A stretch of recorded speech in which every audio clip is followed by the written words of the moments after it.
Hello and welcome to day 177 of 365 days towards racial change.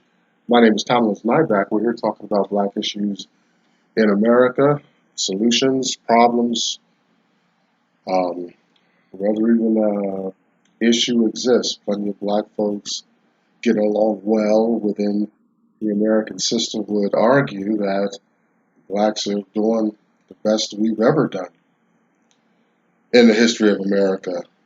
Yeah, I don't know. We're just going to keep plugging along. Day 177, coming up to our halfway mark here. I've been doing a little housekeeping, a little homework. I'm going to go to D.C., check out this African American museum and stuff. Maybe gain some points if you've not been there. Maybe my trip will enhance your desire to go. Uh, just put some tickets and some itinerary together. It's pretty good for me because it'll be my first real vacation ever. Planned and flights and places, indulging in that Americanized experience here. You know, that's a good thing. Remember, we're railing against institutions, the past history, looking for some reciprocity here in the present or in the future. Those things are slow and hard, difficult to come by. In the meantime, we struggle along. We keep our eyes on the prize and our trajectory true, so to speak. You know, from what I hear of people who've traveled around, traveled abroad, there's not many places better than the United States, and that's you could take that with some mixed feelings, uh, depending on how you receive the material um, here at Racial Change. So listen, day 177, we're in our leadership series, and it'll be pretty extensive. It's going to give us a lot of material over a long period of time, but it won't be just, you know, humdrum data and facts and whatnot, but there's some opportunities for diversion within this series. But I think it's very important. Everything that we go through is important here. Uh, get into our standard introduction. Two main thoughts, burdens have come upon me during this project. First thought has two parts. First part is for the mind of black Americans, whether or not that is still a slave mind, is still a mind conditioned by the very uh, the terror and tragedy of American slavery. And the flip side of the same coin is for the white mind of privilege, power, entitlement, expectation of favor in this system. Hey, the white system created by whites, for whites, and administered by whites. And they'll say that it's equality and land of the free and whatnot, but they, whoever they are, we will not be that specific, but there's a they that administers this freedom. Is it freedom? Is it, if it's administered to me, if it's got to be legislated and debated and go through bureaucracy, is it free? You know, I tell you, I'll give you $100, free and clear, but I'm still the one giving it. You know, it's my hand administering that $100. We've got to think about this as when we think about America being so free and inclusive. It's an inclusion and it's a freedom administered by someone. Always remember that. Now, my second thought is for financial literacy, understanding, business entities, taxes, maybe not have a doctorate in economics or anything like that, but know what you're hearing. I was just looking at CNN. I watch CNN a lot, and they were talking about national debt or some big $1 trillion issue there, and like I finally understood what they were saying. Like it was reachable. My mind could grab it. There was a time in my life where millions would give me tingly goosebumps.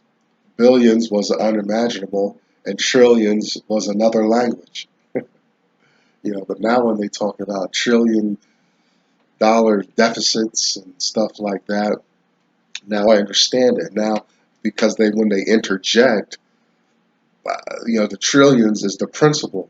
What they interject is the interest, and that's the important part of loans and things like that, cash flow, interest, and whatnot.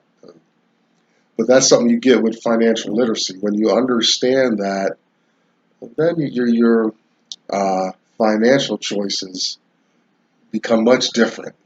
I think when we understand principal, interest, cash flow, um, you know, salaries, paychecks, and all these things. All these things go in to financial literacy, and that literacy uh, gives us a fighting chance at doing better economically. You know, even if I still am buying too much from McDonald's and buying too much Patti LaBelle sweets and stuff, I understand how that money moves. If I'm at Walmart too much, and which is just a big Chinese outlet, maybe except for the food, but all the shoes, electronics, all this stuff, it's from over there, you know. And now knowing that that nation is not entirely transparent and fair in business endeavors with black people, I'm still spending with them, but now I'm consciously knowing how the money's working, who it's with, their intentions and motivations. You know, um, those are important aspects of financial literacy. Those all go into it. It's how does life work financially in America? You know, disposable income, savings, retirement. All these things now are reachable, understandable by me as I increase my financial literacy. I want you to get a book, um, kind of a conspiracy theory book, but I think it's very good. I think that the information in there is very factual and reliable. It's called The Creature from Jekyll Island. I can't put it down. I'm probably going to read it twice back to back because it's just so rich and thick. And a lot of my experience through this year, beginning this year, by being introduced to Dr. Anderson's work, which we're going to talk about in a second, is all these revelations. Finally, I'm putting some terms and I've got some images that I'm starting to understand my experience in America. I'm not being black. Having this black skin means a lot of things. That's what we've been talking about all year. But before I got into this information, I just thought I wasn't doing things right or I wasn't being good enough. And it's so much beyond that. That's not even the argument. It's about how America institutionalizes issues of the color of a person's skin. I'm walking around screwing up my self-esteem, poking out my lip, trying harder to engage the system and do better when I have no chance approaching it that way. You know, I've got some racial literacy. I've got some constitutional literacy. I know how my skin color is codified in the very foundational fabric of this nation. And that's important to know. Let's get into this here.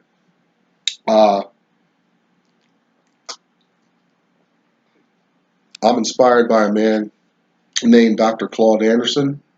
Read 3 of his works. Get these. He's got others. I don't feel much desire to get more of his stuff. It's going to be a lifetime absorbing these 3 works.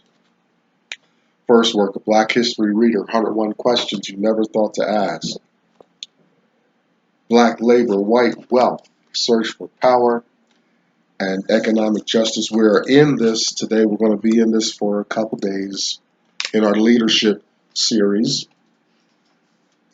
Page 175. And Powernomics, we'll revisit this sometime later in the year as well. Dr. Anderson's National Plan to Empower Black America. Find Dr. Anderson at powernomics.com and the Heritage Institute in Washington, D.C. Behind me, you'll see the hashtag #US2 symbol. There you will find black women coming together, supporting one another on their issues. I think that's at Facebook. Check out Black Enough, BLAGGENUF, kind of a black Facebook experience. And it's the World Wide Web. If you can't find your flavor or your voice out of all the billions of posts, websites and servers out there, and Googles and stuff, do what I did, start your own. And finally, we take, this is my favorite part of racial change, is taking us a nice slow walk through Uncle Tom's Cabin, Harriet Beecher Stowe's work, this fictional life of slaves and masters, slave institution in America. I believe it's informed by a lot of factual information, and so we're walking through that text and getting a lot of great conversations out of that. All right, today, leadership. Now we talked about our introduction yesterday, 4 brief points. Leadership is sought naturally. White society's been proactive in leadership, where Black America is more reactive in creating leadership. Blacks have a different standard of choosing their leader. We tend to lean towards the charismatic and stuff. We may be putting aside really qualified people because they're not as charismatic or flamboyant, or don't capture our attention so much. And leadership is going to be based on socioeconomic needs in the community. That's another reactionary reason for Black leadership versus just being proactive, forward-thinking, initiating just something brand new into the system, into the American experience, and following through on it.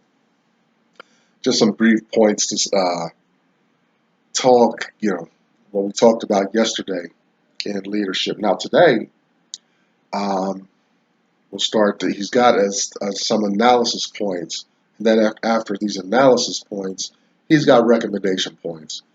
Analysis point 1, and there's no title to it, so I just had to come up with my own.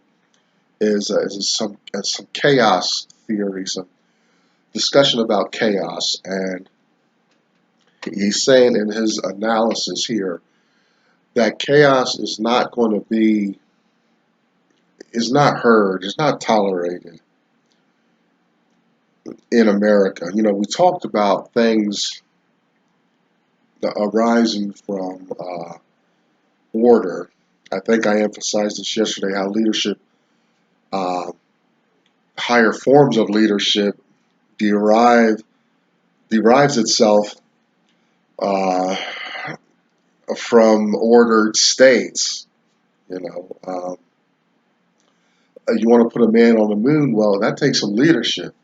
You don't got people over here doing extreme calculus and hiding that information from the people working on propulsion systems and aerodynamics versus your computer people uh, putting landing codes before takeoff codes and stuff. No, it's ordered, it's organized, and from that experience, a man or woman's going to rise up to kind of put that together and make it cohesion, make it work. So it's a nice ordered process. Take off, go to the moon, and you come back. If everybody lives, then that's pretty much a success. That takes leadership, you know, and it's from the complexity of the process there. You know, chaos doesn't give you that. The chaos is going to give you anarchy, disunity, dysfunction. You know, there's not going to be any production. From chaos. Chaos doesn't work like that. Um, so you gotta kind of put that in your perspective in whatever you desire for black leadership to be or to become. It's going to come from uh, consistent, strong leadership, man or woman. And you'll find that, I think we'll find, as blacks move in a specific direction, that'll be the case, you know, for black folks. Now, the thing is, we don't just want leadership to be leaders and all this stuff. I was talking to a friend. She said, well, the South has all kinds of black leadership and whatnot. And you got to remember, see, like white folks, they'll stay in a position, a space, mine out all the resources. Maybe after they leave, they'll keep land ownership to keep deriving passive income. But yeah, they'll put black leadership in there all day long. Notice it happens after the whatever is lucrative about that space dissipates. You know, um, South Africa is a great example. That the minority white population controlled, got all its resources and all that, and then boom, here's Nelson Mandela. And now it's big celebration, but it's after the fact. So the white institution is the same way in America. The white institution can have plenty of uh, will allow plenty of black leadership after the need or the concern of white control dissipates from that space or in endeavor. You know, this thing about this chaos discussion. White people tend to be more organized. Their vertical integration is pretty secure. Raw materials to marketing and sales of one product or service. Um, ethno aggregation, keeping it exclusive to their group happens in the white communities, white society. Very consistent there. You know, we already talked about, the organizational aspect of whites. Uh, America's created by, created for, administered by whites. Okay, good. That's how it works, and that's how you have your order. Um, you look at your order is there. In corporations, politics, wherever you see that white majority in that space, you have that type of elevated order for them. Now, and then also want to point out, whites are going to be hypersensitive to black progress and growth. They ain't going to let us run on ahead and get too uh, they're not going to let us surpass them. Let me say that. Not in population, not in uh, access to wealth and all these things in America. They're not. We can talk bad about it, but they're just unable to. Um, they're they had, we talked to just at the top of this post about the person administering. If I had $100, I'm administering it. You know, uh, I'm. You better bet I've got twice that in reserve. So the white folks, they're not. The institution is not able to elevate anyone or anything else higher than itself. Okay, that's just not how it works. So, for blacks to be self-determining individuals, we got to recognize that to a large degree we are determining ourselves within the context, underneath the umbrella of the white institution running this country. The white institution is going to be extremely sensitive to how blacks are mobilized and how blacks are getting along. Just saw an article in my feed where uh, I think it's some jails in Indiana, and I think you'll see this sweep right across the nation because of greed. It's another, I think, aspect of Jim Crow where we're going to charge inmates upwards of $30 a day to be in their prisons. I mean, the prisons are already becoming a for-profit system, privatized and all that. I mean, guys, if you want slavery, just institute it again and get it over with. You know, where's a guy incarcerated at $30 a day? You never make that up. I mean, you're really giving a person a life sentence. How are they going to come up with that kind of money? And let's just say that they're not going to be supported or get grants or loans from family members or any other institution. $30 a day. Wow. Incarcerated. Do you get there? Are there $30 a day jobs in incarceration? These are the asinine things happening in America. It's like people in America lately are like, whatever looks profitable, let's just do it. Let's just implement it. You know, you know, like if I stop paying my car insurance, but the car insurance company treats it as like I engaged in some type of subscription, and they just keep it going on. There's a couple companies after me, and I want to tell them where to go with their little contracts and implementations. I'm from the um, that age group where if you don't pay for something, you don't get the service.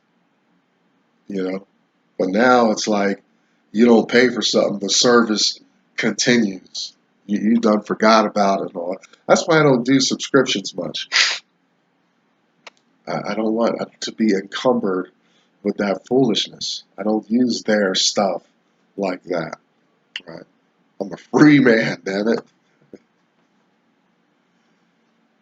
Whites are going to be hypersensitive to black mobility and progress. Now, black leadership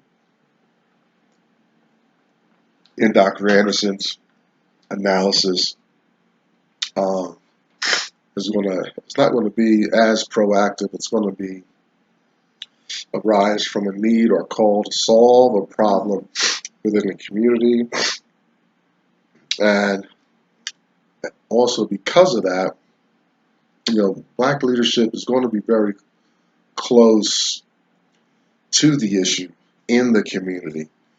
Therefore, it's not going to be any surprise that black leadership is going to come from the church, some small business or community agency, right there where some kind of deficiency or dysfunction is occurring. Take Cory Booker as a great example of being there in the inner city still. He's running for president. If he wins, he'll have to leave, get out of there, I think. But he's right there in the community, bullets flying and stuff like that. It's not surprising that he's coming out of that versus both President Bush's and a lot of the other, probably a lot of the other presidents. Right? They're not. They may have had humble beginnings, but they, in the process, have moved up their ranks. They're not going to. If Cory Booker wins, he's coming right from ground zero.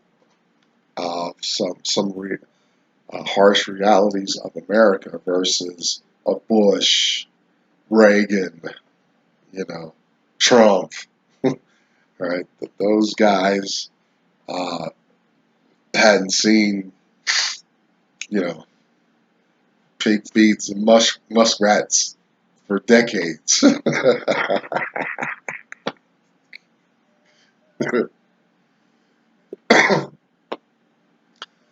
uh, Also, black leadership. Well, on that note, some of these guys are oil barons, former actors, billionaires of real estate. Uh, the black leadership is going to be hindered from lack of resources. Yeah, you would try to think you could get some breakthrough if you just had a few more dollars to get a better computer, get us some staff. Black leadership's going to be challenged to a degree because resources aren't really available. It's the same issue that came about when we talked about integration in the schools. It's always blacks going into white spaces because the white spaces were more and better equipped. Never the other way around.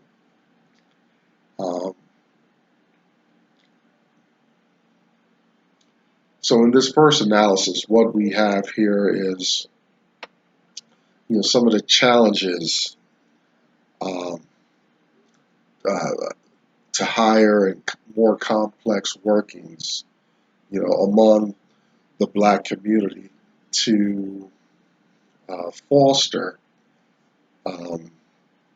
some stable, higher ordered black leadership, contrasted with the white community that has a lot of this stuff in place. They're kind of already masters at it. They don't navigate.